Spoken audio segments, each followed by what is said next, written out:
صلی اللہ علیہ وآلہ وسلم پورے جوش و جذبے کے ساتھ منایا جا رہا ہے، اور یہ دن جو ہے وہ ہماری زندگیوں کا محور ہے۔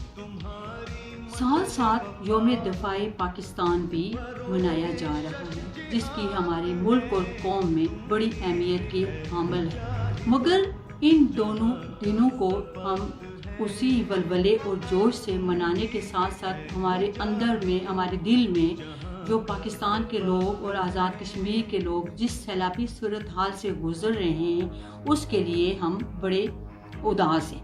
مگر ہم اس کے ساتھ ساتھ فوج پاکستان کے شکر گزار ہیں کہ چاہے وہ ملک کا دفاع ہو یا عوام کو کسی مشکل حالات میں یا مشکل گھڑی سے نکالنا ہو، وہ اس وقت ساتھ کھڑے ہوتے ہیں۔